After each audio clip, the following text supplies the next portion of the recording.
Hola Álvaro, ¿cómo estás? Buenas tardes, buenos Hola, días. ¿cómo ¿Cómo te va va? Matías? Acá muy bien, ¿vos? Muy bien por suerte.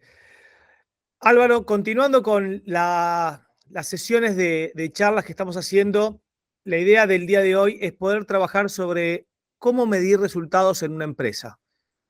Creo que es un tema que es sumamente importante para entender toda la evolución de esos resultados, qué tipo de resultados hay, etcétera. Y vamos a comenzar con cómo calculo los resultados de mi empresa. Bueno, perfecto. Como dijiste, muy claro, la información contable de una empresa es fundamental para conocerla y para tomar decisiones y para evaluar si se van cumpliendo los objetivos que una empresa estima que van a suceder. Entonces, uno de los grandes conceptos es el estado de resultados o cuadro de resultados, donde yo básicamente quiero saber cuánto gano y si gano lo que quiero ganar. Y bueno, luego está la descomposición, ¿no es cierto? No solamente el total final, sino qué compone mi estado de resultados o cuadro de resultados para ir analizando línea por línea cada uno de los conceptos, que serán resultados positivos por un lado y resultados negativos por otro lado. Y después, por supuesto, como ya lo hemos charlado, me puede dar ganancia, me puede dar pérdida o podemos salir empatados, digamos, en cero, que pasa pocas veces, pero podría suceder. Ok, me hablas de una serie de líneas dentro del cuadro de resultados. Comentame un poquito cuáles son esas principales líneas que están dentro de ese cuadro de resultados. ¿Cuáles son los ítems más importantes? ¿Cómo se compone ese cuadro de resultados?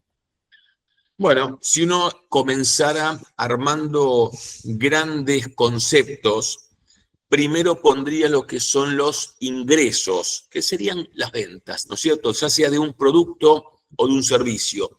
Pero dentro de ese primer grupo de resultados positivos, podría poner aquellos resultados comunes u ordinarios, que son las ventas regulares, de aquellos resultados que no son habituales o extraordinarios, que podría ser, por ejemplo, no sé, ganarse la lotería, pero básicamente podría ser que por alguna causa financiera o, por ejemplo, de inflación, se me valoricen más mis inventarios y me doy cuenta que tengo una ganancia por tenencia, digamos, ¿no es cierto? Y por el otro grupo, que serían los resultados negativos, ahí también podría ser aperturas en principales conceptos que serían los resultados negativos ordinarios o comunes, que ahí los podríamos también dividir en costos o gastos de administración, de comercialización, financieros, separándolos de los resultados extraordinarios o no habituales, que podrían ser, por ejemplo, perder un juicio laboral o comercial. Y toda esa estructura me daría el resultado final o utilidad o pérdida, y cada una de estas líneas que te explicaba, por supuesto que tiene una apertura mayor, ya en conceptos más individuales, que hasta los seguimos abriendo en precios por cantidades para poder hacer un análisis minucioso y al detalle para poder mejorar. Ok, de estas dos grandes familias, ingresos, Ujú, me hablas de ingresos por un lado y ujú. costos por el otro, o gastos. Bien, ¿Qué se deriva de esto? ¿Cuál es la consecuencia de analizar tus ingresos y tus egresos?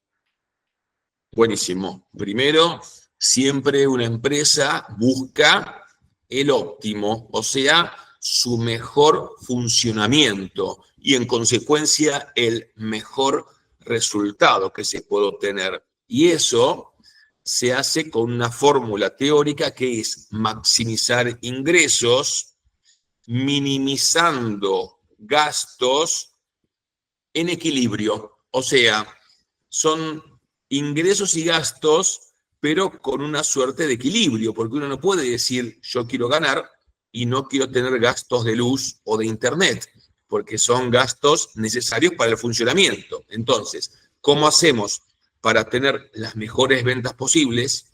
Ahí puede haber una suerte de combinación entre precio y cantidades, ¿no? Porque si pongo el precio muy alto, tal vez venda menos unidades, y si pongo el precio más bajo, tal vez venda más unidades. Normalmente pasa. Y por otro lado, ¿cómo administro los gastos?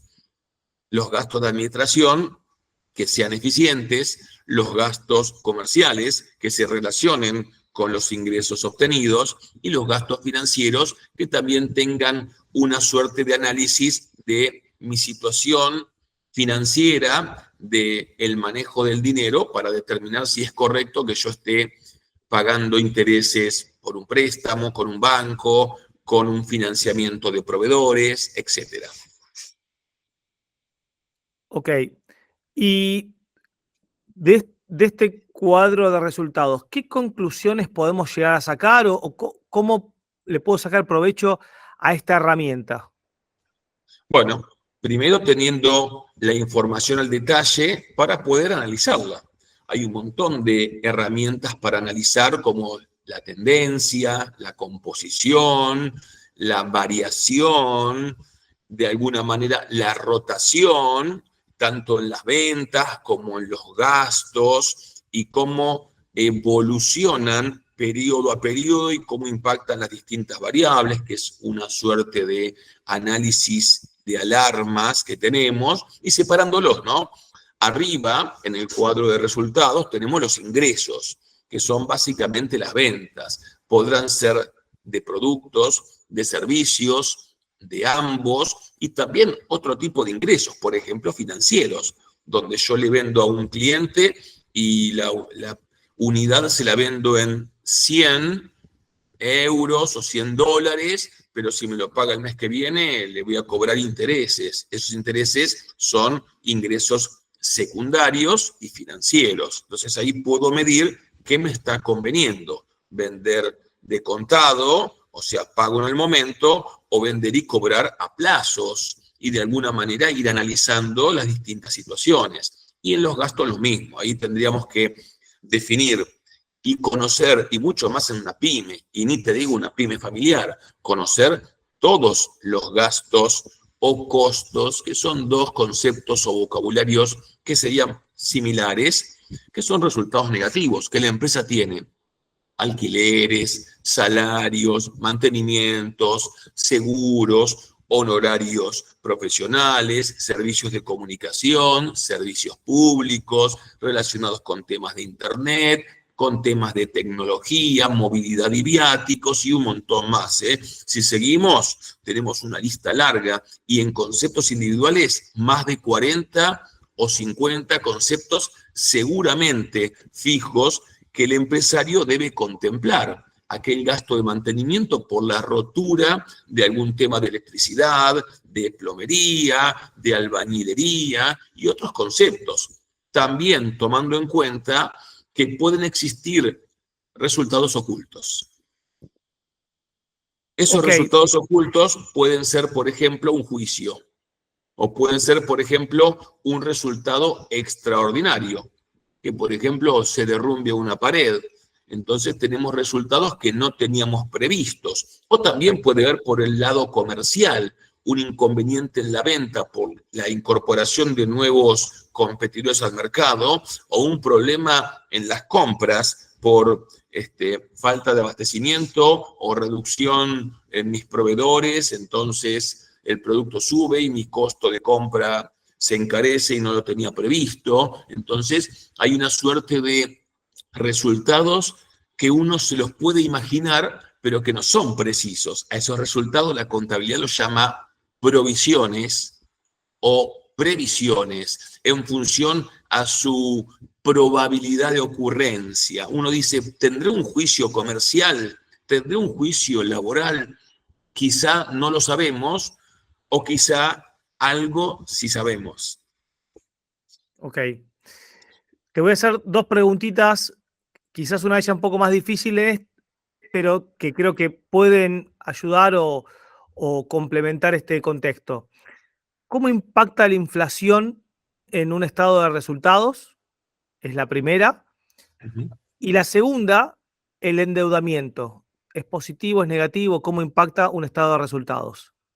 Bueno, la primera es muy difícil, porque la inflación es un fenómeno monetario que deviene en la pérdida del poder adquisitivo de la moneda. Entonces, cuando hay inflación, todos los productos y servicios de la economía crecen, como un vehículo, el inmueble, las mercaderías, y lo que no crece son aquellos conceptos que están valorizados en moneda doméstica, como la parte nominal de caja, de saldos de banco, de cuentas a cobrar y también de deudas. Entonces, cuando todo sube, mi caja o mi banco no sube. Y eso provoca una pérdida, ya que si uno se quedara con el dinero y no comprara, por ejemplo, mercaderías, mañana salen más caras. Entonces, mientras todo aumentó, por ejemplo, un 3%, mi saldo de caja o mi saldo de banco no aumentó.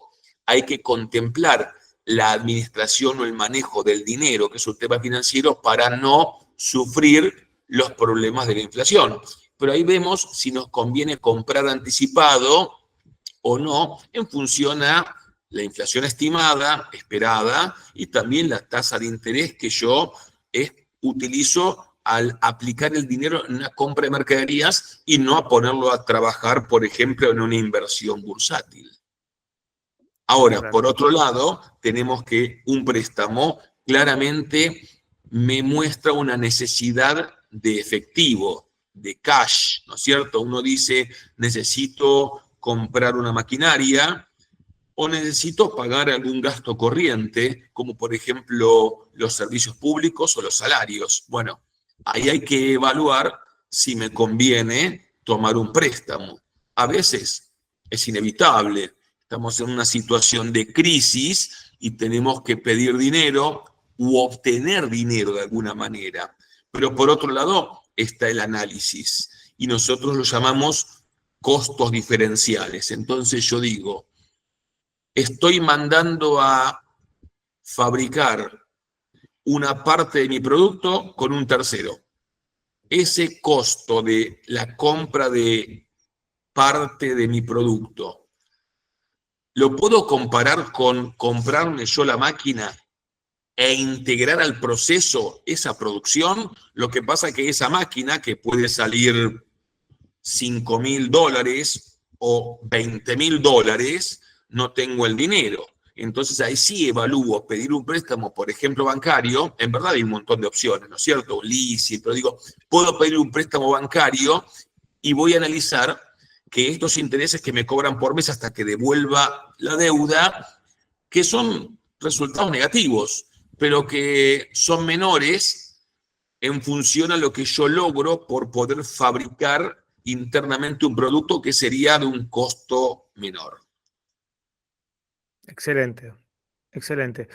Bueno, con esto más o menos resumimos un poco este tema del cuadro de resultados, un tema muy interesante y muy importante, creo que para el análisis de resultados de una empresa. ¿Algo más que creas que puede ser importante para aclarar para el público? Sí, en verdad hay muchos conceptos para conversar, pero yo mencionaría que los resultados negativos los podríamos separar en costos o gastos fijos y variables.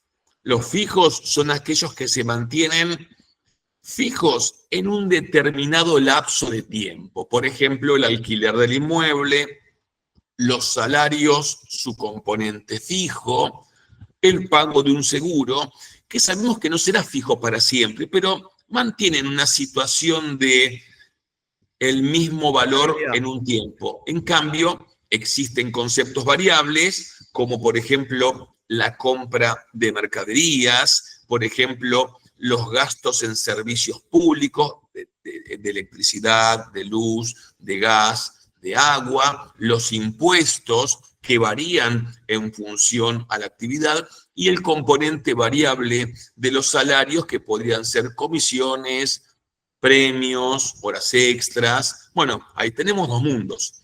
Sabemos que los fijos están y van a ocurrir mes a mes, pero los variables pueden cambiar y esos variables junto con los ingresos que también son variables, porque rara vez una empresa tiene ingresos fijos, salvo que trabaje en una suerte de concesión o pedidos fijos.